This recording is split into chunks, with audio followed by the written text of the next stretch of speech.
The night Cody Rhodes finished the story, wrestling felt alive again. 4 years under Roman Reigns, over 1,000 days of iron grip and bloodline dominance ended in 3 crossroads. A son carried his father's unfinished dream. The story was finished. They called it destiny, but it wasn't. Under the fireworks, the story didn't end. It rebooted. A redemption arc became a rebrand. Cody's victory wasn't about legacy anymore. It was about optics, about saving faith in a company that had stopped believing in itself. And for a while it worked. The crowd believed it. The headlines did too. But 6 months later, the cracks began to show. The champion felt distant. The story safe, the chaos gone. Hope turned into a product, and the belt became a billboard. Cody Rhodes' journey to the belt had felt like a revolution, but his reign felt like a corporate assignment. So let's try to understand why. 6 months after WrestleMania 40, the glow started to fade. What once looked like destiny began to look like misdirection. Every show opened the same way. Cody Rhodes, perfect lighting, perfect smile, asking what everyone wanted to talk about. It was victory repackaged until it started to feel like advertising. In those early weeks, it was easy to believe this was a new era. Triple H promised long-term storytelling. Press releases framed Cody as the face of creative rebirth. Even the business world bought in. Endeavor's stock jumped, sponsors returned, headlines shouted that wrestling was cool again. For a moment, it felt like wrestling's soul had learned to wear a suit, but that suit began to suffocate. When Roman's shadow disappeared, so did Consequence. Cody's feuds blurred together. AJ Styles, Solo Sikoa, Logan Paul. Matches that delivered in the ring, but evaporated once the lights went out. And once fans realized the title would never change hands outside WrestleMania, everything in between became filler. Without the chase, Cody wasn't the underdog anymore. Roman had his aura. Punk and Austin had their rebellion. Cody had compliance. He was the company's reflection, bright, grateful, safe. Every promo felt rehearsed, every win pre-approved. The story had become system upkeep. Behind the curtain, the picture was the same.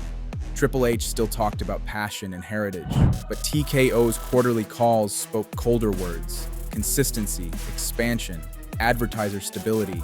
Under this new reign, wrestling had lost its chaos and unpredictability. The champion's job wasn't to shake the world, it was to keep it quiet. Cody Rhodes, the rebel who once smashed a throne, was now the model employee of the empire he once defied. Fans started to feel it. The reactions lingered. Polite, distant, half-remembered. Online, praise turned to irony. Corporate Cody. Threads debating whether finishing the story had killed it. They started wondering if the hero was just a placeholder, a champion to carry the belt until the next quarterly report. The illusion didn't shatter, it leaked, slow and silent, like air escaping a gold balloon.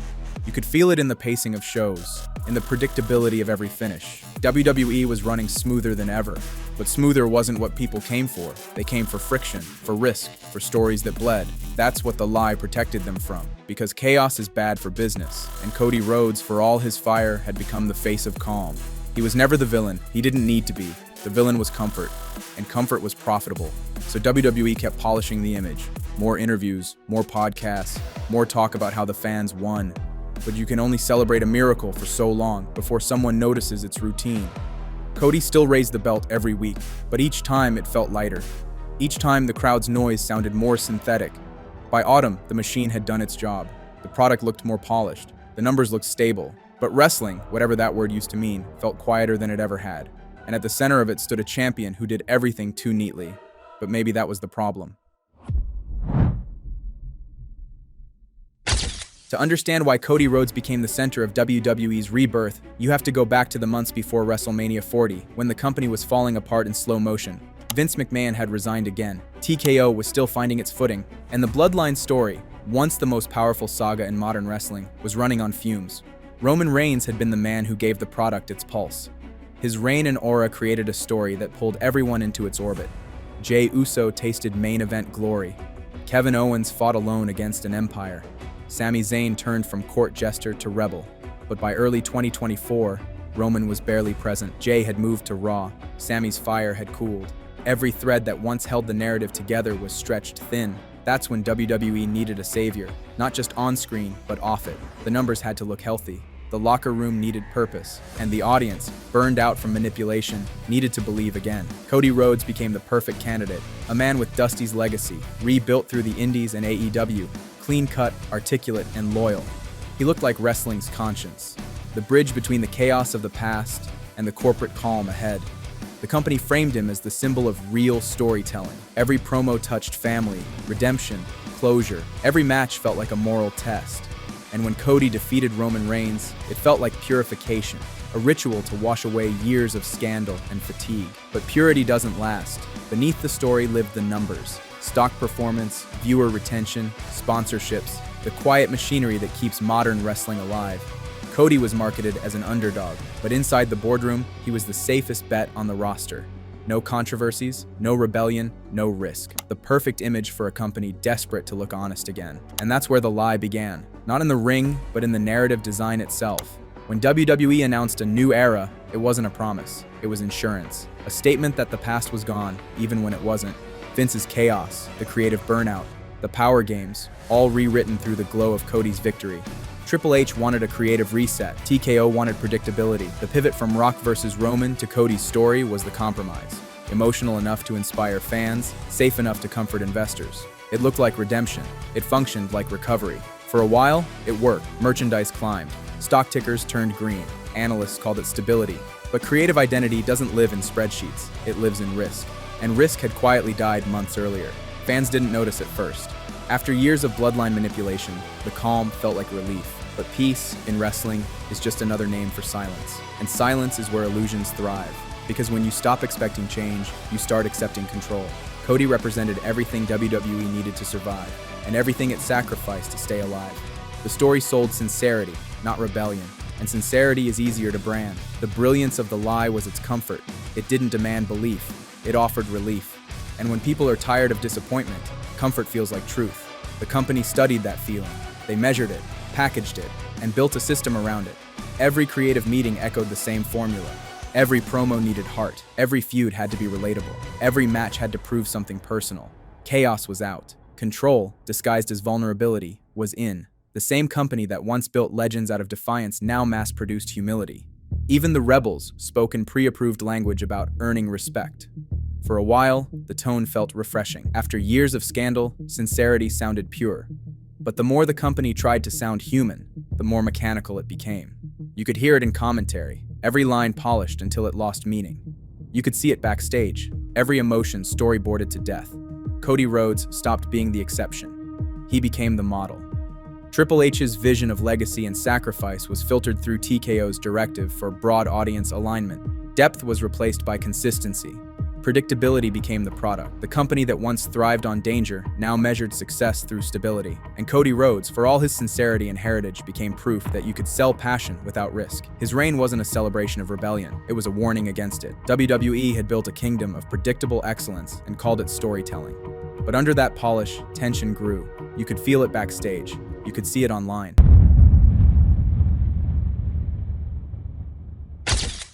Cody became the face of that paradox. The dreamer turned custodian, the son of Dusty Rhodes serving a company that had erased everything his father fought for: risk, rebellion, and the thrill that anything could happen. Still, he smiled through interviews. Still, he said all the right things about the WWE universe. Still, he carried the belt like it was sacred. Maybe to him it was. But to the system, it was a logo, a symbol for sponsorship slides and investor decks. The soul of wrestling had become an asset class, and Cody's sincerity made it marketable. That's how the lie evolved, not through deceit, but repetition. The more WWE told fans they were watching history, the fewer asked if it actually was. The more Cody stood for truth, the less anyone noticed how scripted it felt. By mid-2025, you could feel the quiet efficiency in everything. Every match felt like content, every feud like a campaign. Every moment that tried to feel real had been cleared, polished, and monetized before it ever reached the ring. Cody Rhodes was still the face of it all. The perfect lie turned perfect system. He didn't break the machine, he stabilized it. Now the illusion had structure, and that's where the system began. Every lie has a half-life, even the beautiful ones. Every story has a breaking point. For Cody Rhodes, it came the moment the crowd stopped feeling anything. The start of 2025 should have been his peak. He had the belt, the fans, the legacy. But under all the fireworks, something was slipping. The promos felt rehearsed. The feuds felt safe. The story that once symbolized rebellion had turned into routine. Then came Elimination Chamber, and for a single night, WWE felt unpredictable again. Cena's heel turn on Cody wasn't just a shock, it was a spark. The industry that had been running on autopilot finally felt alive. Fans believed it might be the twist that shook the company awake, but it didn't last. By WrestleMania 41, the story collapsed under its own weight. Cody lost the championship to Cena in a match that should have been historic, a battle of eras, student versus symbol. But the moment didn't land, not because the wrestling failed, but because the story was never there. Cena's heel run fell apart almost immediately. The Rock's involvement then absence hurt the most. As a result, the promos dragged. The fire turned into theater. The man who once represented truth became another performance in a company full of them. And through it all, Cody's role stayed the same. Polished, polite, predictable. By the time SummerSlam 2025 arrived, the company pulled the trigger again. Cena turned face out of nowhere. Cody won the belt back. The pyros hit. The music played. It was déjà vu. The same promos asking people what they want to talk about. The same clean finishes. What was once destiny had become repetition with better lighting. The belt just feels lighter. By autumn, the energy was gone. They'd seen every beat of this story before. Every finish felt pre-approved. Every chant of Cody Rhodes sounded rehearsed. That's when Drew McIntyre stepped up. His feud with Cody wasn't built on jealousy or titles. It was built on nothing. No meaningful promos between two very capable speakers, no storylines, even with the presence of company's two top stars. By October 2025, that distance had become silence. The blue mats of SmackDown feels lifeless. With just Cody standing in the ring thanking the fans again, you could hear it in his voice. Not arrogance, not fatigue, emptiness. He smiled. He spoke about honor, about the dream fulfilled. And then, nothing. The chaos is gone, and what replaced it is just silence. That's the sound of a story dying. Cody's reign didn't fail because he's a bad wrestler. It failed because it stopped feeling human. No struggle, no edge, no unpredictability. He's too perfect for a business built on imperfection, too polished for chaos, too controlled for connection. Roman Reigns made people believe he couldn't be beaten. Seth Rollins made them believe he'd break himself trying to reach the top. Cody makes them believe everything's fine, and that's the problem. Nothing memorable ever happens when everything's fine. Fans come for tension. They stay for risk. Cody's reign has none of it. It's comfort dressed as passion, and comfort doesn't last. When you sell fans perfection long enough, they start missing the cracks. They start missing the danger, the feeling that something real might fall apart. Cody Rhodes doesn't make people angry. He makes them indifferent, and in wrestling, that's worse than hate. He finished the story, but stories don't live on endings. They live on conflict. And until Cody finds a new one worth fighting for, he'll keep holding a championship that looks historic but feels hollow. Because wrestling doesn't die when the villain wins. It dies when no one cares who does. Maybe Cody never failed. Maybe the system around him did. But what do you think? Has WWE's new era already lost its soul, or is there still time to save it? Let me know in the comments, hit subscribe, and click the video on your screen to keep the story going.